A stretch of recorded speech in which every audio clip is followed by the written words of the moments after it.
Well, many congratulations, Anthony. A crazy game, a magnificent result. How's the ticker after all that? Yeah, it was certainly an end-to-end game. Plenty of chances for both teams. I think it could have been about 3-3 at half-time. I mean, I think Nathan Ralph made a great tackle in the first half and the second half to clear one off the line, and we were desperate in our defending, but then equally we had really good chances. I think we could have gone in 3-1 up or scored 3 at half-time, and then he hit the post in the second half. So yeah, I think there was plenty action-packed and a very exciting game, probably too exciting for our liking, but listen, to come out on top and come here, I think that's their first loss at home this season. So yeah, and a place where traditionally I think Woking have come and not got much results. So to stand up and be strong and really defend as a team from back to front, we were really pleased with that, really pleased. Yeah, it was the club's first win here since 1995. You weren't even born then, of course, Anthony, but I was, sadly. But, it was a funny game, really, wasn't it? Because you weren't really at your fluent best today. No. You rode your luck a lot at times, and yet the players showed real character, didn't they? They had that winning mentality today. Yeah, and I think that's all you can ask for. We want to give maximum effort in every game. We know we won't play well every game. We won't have maybe the flowing and free passing performance that we did against Torquay, and especially away from home in this league. The games are so hard and you have to grind it out and you have to be tough, and I thought today we were really tough. We conceded first obviously and didn't get our heads down, and we kept going, and I felt like we probably deserved to score 2 going into half time. And then there were periods of 20 minutes it's sort of in the second half where we were under real pressure, and to hold out with that and not concede and then catch the game on the break was really pleasing. So we're happy with that. And a word about Nathan Ralph.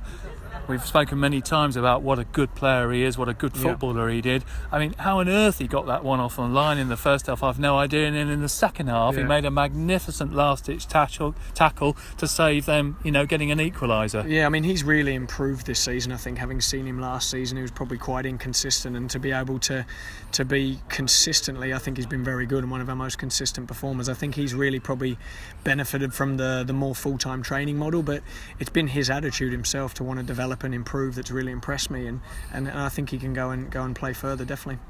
And there has recently been a shortage of goals, but obviously you've rectified that against Torquay and today. What's the secret? Yeah, there has been a couple of people who have said that so far. I mean, listen, we haven't changed what we've been doing. We've just been consistent with what we've been trying to get across to the players, and especially those front four. And I think it's consistent habits that are important in training and doing the right things and working on their finishing and focusing on them. And listen, I think you could say for the whole team, not just the forwards, but whenever we've had a setback, we've really reacted well to it.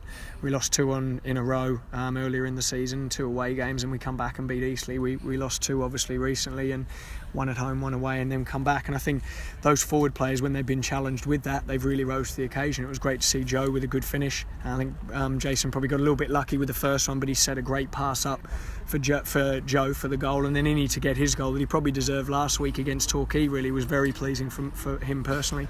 So I think that if they're clinical and really concentrate on their finishing and their end product, we will score.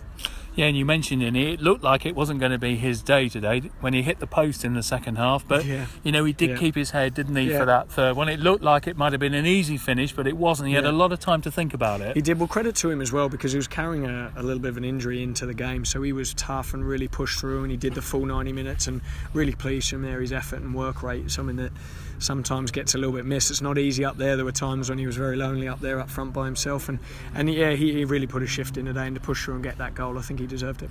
And the one negative probably was the loss of skipper Richard Orlu.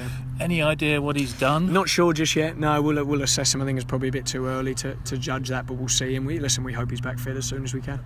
And good though to see Kane Ferdinand dropping back, and goodness me, he looked like he'd played there all his life. Well, I think he played there when he was younger, but he doesn't want to admit that too much, because I think he doesn't want to get moved back there. But look, he won a few headers, and I thought towards the end we really defended strongly. You had Josh Staunton heading it, Kane heading it, the midfield making blocks, fullbacks Louis Ramsey who come in, and not an easy game to come into, by the way. I thought he did really well when he come on, and I thought the whole team just defended like really strongly and with good commitment and character, and that's what we want to do, because they are good lads, and I don't think you could ever say in any game that they haven't tried their hardest, and to be able to put in that performance today, we're really pleased.